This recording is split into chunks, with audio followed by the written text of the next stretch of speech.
Hello, AP Chemistry students. It's me, Dr. V, and it's a good time to review for the AP Chemistry exam. In this webcast, we're going to work through free response question number 4 from the 2023 exam. Now, the fourth question in the free response section of any recent AP Chemistry exam is one of the short free response questions. That means it's scored out of 4 points. And depending on the question, it might have 2, 3, or 4 parts. These questions can be tricky, and they always take a little bit longer than you think they're going to, so you want to just be prepared. Grab your calculator, have your periodic table and your formula sheets handy. I always recommend that the best way to use these webcasts is to let me introduce each part of the problem, and then have you stop the webcast, pause it, and try to answer it on your own before you resume the webcast and listen to my explanation of how I arrived at my answer. That's what's really going to help you write better responses. And then keep track of your score. Did you earn the point? Did you not earn the point? Did you make a small mistake somewhere? Is there something you left out? Did you need more detail? And that will help you write better responses in the future when it's crunch time, when it's an actual exam. And that's really the goal here. So let's jump right into the question. A student is asked to prepare a buffer solution made with equimolar amounts of methylamine and its conjugate acid, CH3NH3Cl. That's a mouthful. The student uses 25 milliliters of 0.1 molar methylamine. This contains 0.00250 moles of methylamine to make the buffer. Part A says calculate the mass of CH3NH3Cl, so that's the conjugate acid, that contains 0.00250 moles of CH3NH3Cl. All right, well, this is really just a mole to grams problem. We need a molar mass. The molar mass of CH3NH3Cl is 67.52 grams per mole, right? And we can just use the periodic table to calculate that. You don't even have to show any work. I always like to set this up as factor label. X grams of what I'm looking for equals what I'm given, which was 0.00250 moles of this conjugate acid. Okay, so I've got the molar mass, so I'm really just going to multiply by the molar mass, and I get an answer of 0.169 grams of CH3NH3Cl. No problem there. That's very straightforward.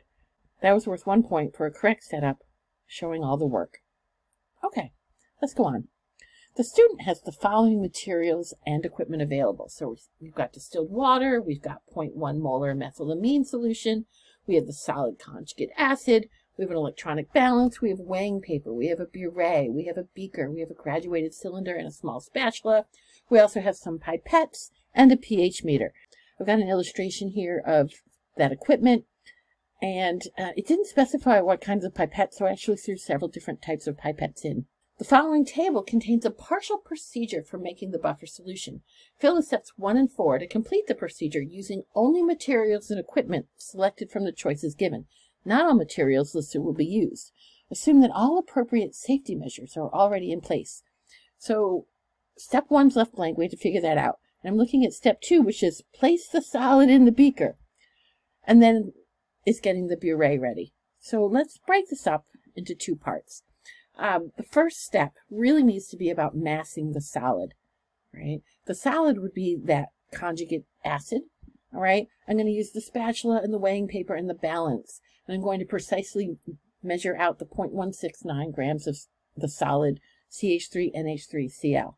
So we're recognizing that it's a solid, and we're going to use appropriate lab technique and materials. Even if you just said use the balance to measure out the mass of CH3NH3Cl from part A, that would be sufficient to earn the point here. Really, you're not going to put the solid right on the balance, right? That's not good technique. So a weighing boat or weighing paper, you're going to use that in your spatula. And that's worth 1 point.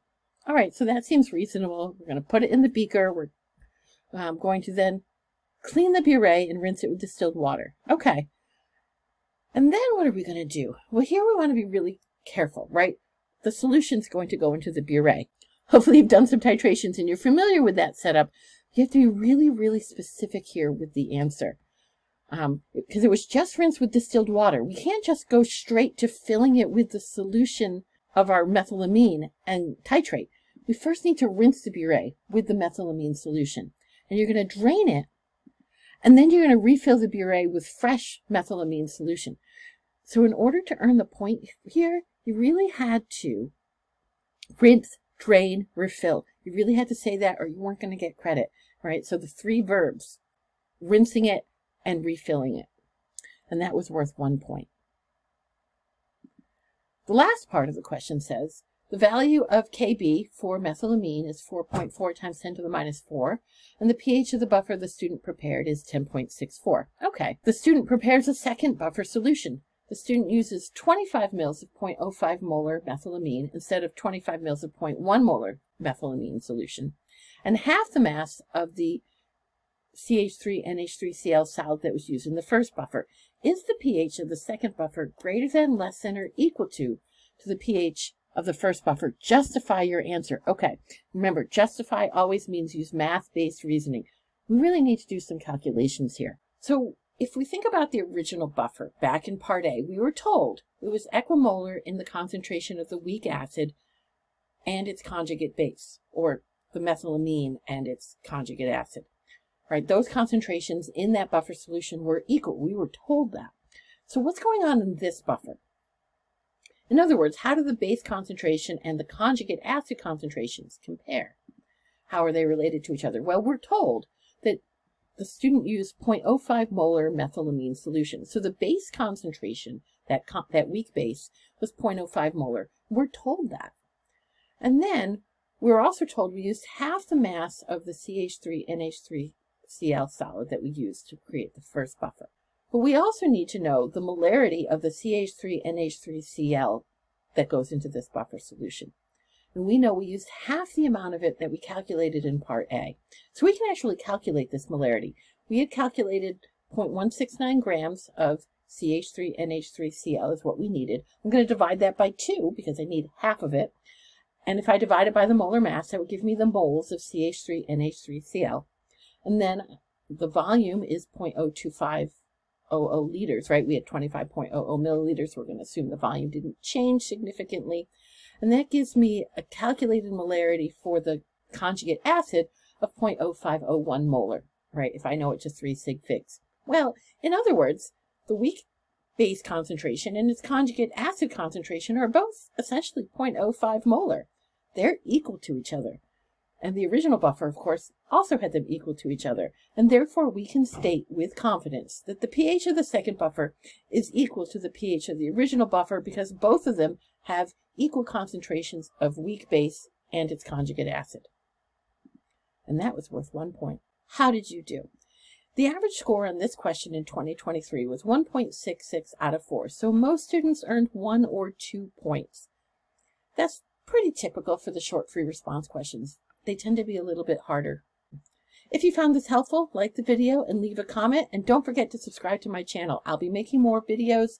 Check back in so you get all my latest information and all the advice to help you be ready for the AP Chemistry exam in May. Take care and keep studying chemistry.